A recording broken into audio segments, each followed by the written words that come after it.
Hey there, my name's Jack. I'm a senior in high school, and one day I hope to become a lawyer. It all started when my dad got imprisoned for something he didn't do. And because we were poor, nobody wanted to help us. Nobody believed my dad's innocence. The judge made her mind up the moment she saw us. The lawyer that the state provided for free for my dad didn't even bother with trying to defend him. Dad has been locked up for 10 years now, but I still haven't lost hope. I used to be so convinced that I would be like my parents and like their parents before them. We were what people referred to as hillbillies. No education, no stable jobs, no money, no nothing. Dad never even got himself any kind of ID. Most of my family don't even have bank accounts. And here I was about to graduate high school, the first ever in our family to do so. I was determined to go to law school, and one day to help my dad out of the hole they threw him in. I met Layla when I became a junior. She was one of the popular girls, and I was on my way to chemistry when she stopped me in the hallway. "Nerd, give me your homework. I forgot mine." What? No. Suddenly, 4 other girls appeared behind me, and they started closing in on me, and I got scared. They all looked so scary. "Give it to her now or suffer the consequences." The other girl behind her didn't even wait for my response. She grabbed my bag from me, fished out my homework, and dumped the bag and me head first into the nearby trash can. Some teachers saw the commotion, and I was sent to the principal's office with Layla and her girls that day. Of course, they got off with a slap on the wrist. I was suspended for 3 days. But when I got out of school, I was surprised to find Layla sobbing by the steps. I just stood there for a few seconds, wondering if it would be a good idea to even talk to her. But she seemed so distressed that I couldn't help it. I took a tissue out of my bag and handed it to her. And then the floodgates opened. Without any provocation, Layla just laid out all her problems on me. "I'm failing everything, and now this. If Dad hears I got called into the principal's office because I forgot my homework again, I'm done. He's gonna send me to some awful boarding school in Europe, and I'll have no life whatsoever." A boarding school in Europe? How is that a punishment? What are you even crying about? I'm the one who got suspended. "You don't understand. My dad, he's a nightmare. He keeps pushing me to become a lawyer. He wants me to be the son he never had and inherit his firm. I'm doing everything I can, but nothing sticks. And I have this boyfriend who works for Dad. He says if I don't get into law school, he'll just break up with me." Sounds like you got yourself a dreamboat with that guy. "Hey, you're smart, right?" "Me? Well, I don't know. Am I?" "You're like at the top of the class, and you're poor. So, I mean, be my tutor or something. I'll pay you." Wow, thanks for the backhanded compliment, but I have a lot to worry about as it is. Thanks to me getting suspended, I might not even be eligible for a scholarship anymore. You're not the only one with dreams, you know. $1,000 a day. I was about to leave, but when she said that, I couldn't help but turn back around. "How often?" "As often as you want. 2,000, and you get my suspension overturned." "Done." Layla wasn't actually a bad student. She was just lazy and spoiled. Whenever she didn't know the answer to anything, she turned to other people or money. So I gave her a bunch of homework and reading assignments. And together, we'd spend nights poring over books and learning about everything we needed to get her grades up. At the same time, we studied for the entrance exams. It turned out we were planning on going to the same law school. More often than not, Layla's boyfriend would drop in and steal her away. I kept telling her that her nighttime excursions with her boyfriend weren't helping her chances of making the grade, but she never listened. Fred wasn't helping either. "Why'd you even get a tutor? Everything you need to learn, you can learn from me." That was funny to me, 'cause Fred didn't even know what Roe v. Wade was about, and he hadn't the faintest idea what covalent bonds are. He couldn't even fix his own flat tire. I had to do it for him. That weekend, Layla invited me to her house again, but unlike the previous times, she took me up to her room.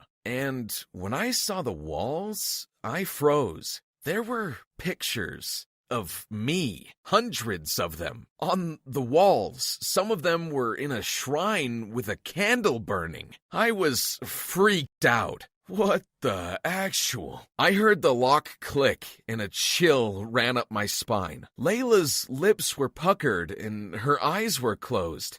I love you. I've always loved you. I flew through her window. I ran out of there and hid from Layla for weeks. I didn't want to talk to her ever again.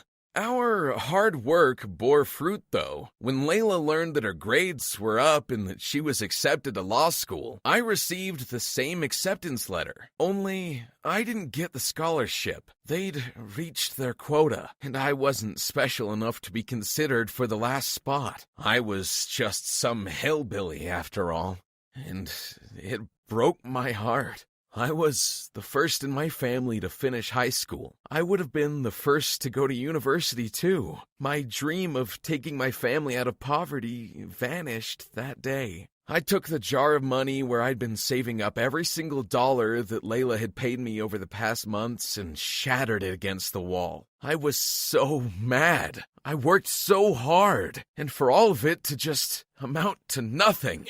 I decided I would just use the money to start a small business. Maybe Dad and I could buy a small boat and we could be fishermen. It was hard work, but better than sitting on our backsides all day and waiting for the state charity. But that same night, Layla called me. "See you on campus." What? You know I can't go. That's mean, and I don't appreciate it. I thought we were friends. And don't think I forgot about that creepy shrine in your bedroom. Jesus, you're so dramatic. I'm not trying to make you feel bad. I'm just saying I'll see you at law school, doofus. And I'm saying you know I can't afford it without the scholarship, so I won't be going.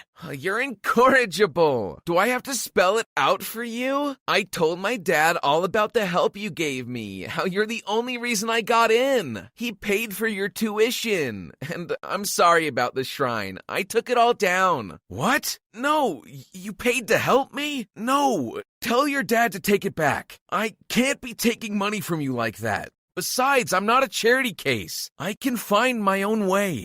You're not a charity case. You're my friend. Now stop being so proud and tell me you'll be here on the first day of school. And we'll take the orientation together. It was very rare to see Layla being so kind to anyone. It actually gave me goosebumps when she said we were friends. But how could I let go of my dream of being a lawyer that easily? I met Layla on the first day of school, and from that day on, we were inseparable. So inseparable, in fact, that her boyfriend Fred did not like me one bit. Even Layla's dad became like a dad to me. He would often visit at campus and bring me clothes or old books. Sometimes my parents would call me to say that Mr. Alberts had had dinner at our home and dropped off some food or brought a vet for our cows my dad kept. Mr. Alberts and my parents became fast friends. He even taught my dad how to play golf. I'd laugh about it when my dad would phone to me and complain that he never saw the point of the game and called it a silly pastime for people with too much money. Layla and I graduated with flying colors, probably because we supported each other and studied together all the time. Fred despised me, and he despised me even more when Mr. Alberts hired me to work at his law firm. Layla and I worked hard on cases together, and Fred was getting more and more annoyed that we were always sharing inside jokes and giggling about anything stupid.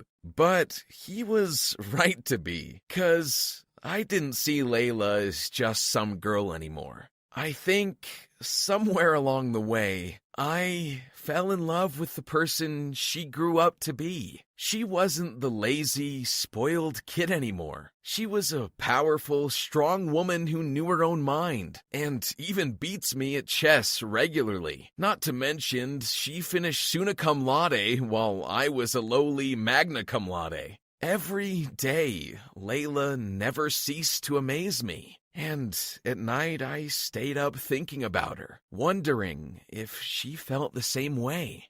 Until one day, Fred started throwing my stuff off of my desk. You! I told you to finish the case notes for the Liebenberg deposition! Are you stupid or just lazy? Everyone at the office stood up to watch the commotion. But before Fred could tell me he wanted me fired, Layla popped out from her office. Fred, can I see you in my office? Layla didn't bother to close the door. Neither did she bother to close the blinds. We could hear every single word she said. The case notes were your responsibility. I gave the job to you. Come to find out, you pass on your job to a junior. Why? 'Cause you are the lazy one. And by the way, I know you're cheating on me with Becky. With Becky! Seriously? She's my cousin! And she's married with 3 kids! So before you say anything else, pack up your stupid desk and leave! You're fired! Fred fell onto his knees and begged Layla to forgive him. Please, you can't do this. Sure, fire me, but you can't break up with me. I didn't mean it when I said you were never gonna become a lawyer. I take it back. I'm sorry. Guards, I'm giving you 5 minutes. Any longer and you'll be trespassing and I'm gonna have to call the cops. You wanna find out how many ways I can have your license revoked? Fred ran out of there as if his life depended on it. But before he reached his desk, he turned to me and waved a finger at my face. This is not over. But Layla heard that too. So she came up to me and held me in her arms. But it is, Fred.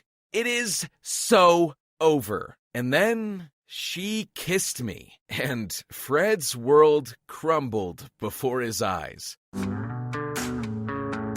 Please don't forget to share this podcast on TikTok, Instagram, Facebook, and so on. Thanks for your support. Check out our YouTube channel by clicking the link in this episode description. And also, kindly please rate and review this podcast. Bye.